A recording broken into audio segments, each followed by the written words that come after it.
Labdien Ventspilī, Latvijā un pasaulē. Mani mīļie, es zinu, ka jūs esat uz pareizā ceļa. Vēl tiem citiem jāatrod tas ceļš. Tas ceļš bez izlikšanās, bez meliem, bez mānīšanās un par sapratni, kas ir goda prāts. Nu jā, ja mūsu valstī viss strādāt pēc sirdsapziņas, tad te būtu paradīze, bet tas noteikti nebūs nekad. Bet nu varētu būt ceļā uz, to taču mēs varētu pacensties. Nu tad, ja 8 sākās darbs, tad ne jau 8 ir darbā jāierodās, tad kādu minūtīti pirms tam, lai būtu darbam gatavs.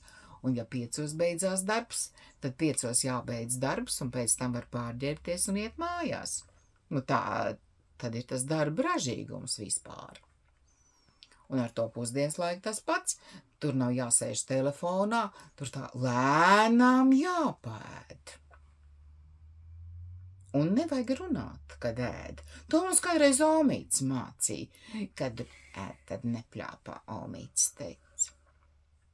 Un ja jūs brīnaties, jums pūšas vēders, jums tur tik daudz gaisa, nu nevar ēst un pļāpāt. Un ko tu pļāpā, tāds galīgi tukšs runas un klačs jau vien tikai pļāpā. Vai aprunā kādu. To arī nevajag.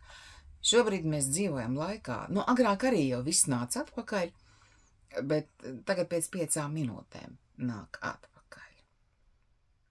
Jā, šie notikumi pasaulē, šī ļoti spēcīgā enerģija, šīs pārmaiņas uz jaunajiem laikiem, uz jauno enerģiju, pie tā mūsu ķermeņiem arī ir jāpierod, un notiek visādas dīvainas lietas, ko medicīna nevar izskaidrot, tikai lūdzu saglabājiet mieru. Neskrieniet. Kārtīgi, gulēt vajag. Var iztikt bez tā televizora, bez tā datora vakarā. Nu, vajag reizē ar vistām iet gulēt, un tad no rīta var agrāk piecelties. Tad neviens nebūs īgans, tad būs laiks brokastiņas vai kafiju padzert, nepļāpājot. Jo pietiek tās tukšās runas. Jūs saprotiet, jūs zaudējat savu laiku un savu enerģiju, tukši runājot. Pa to laiku jau kaut ko labu var izdarīt, nu kaut vai darba pienākums. Tad gan būtu jauki. Nu jā.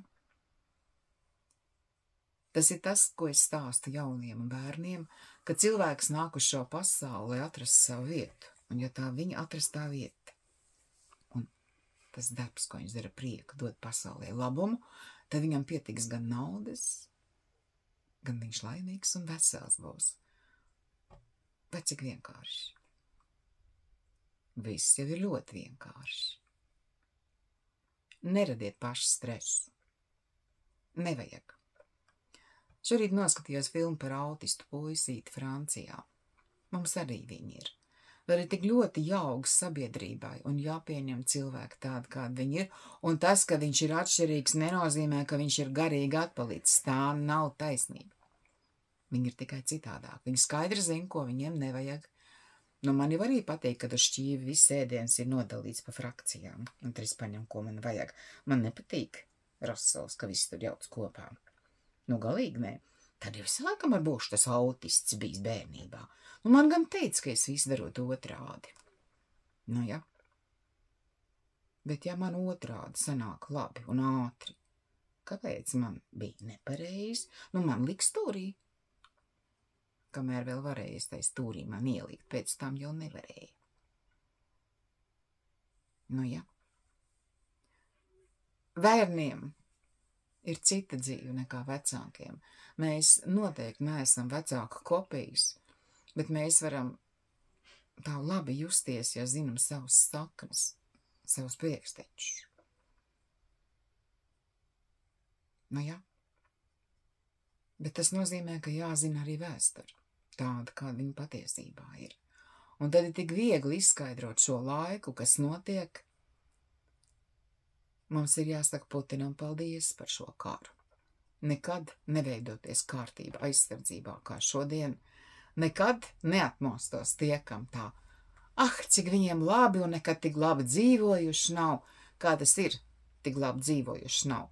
Ēd par mēru, dzer par mēru, uzdzīvo par mēru, tikai kaut kā neviens nav vesels un laimīgs. Tas ir labi? Un kas ir labi? Interesants jautājums.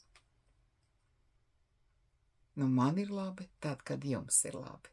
Pamēģiniet kā es, lai jums izdodas. Atā!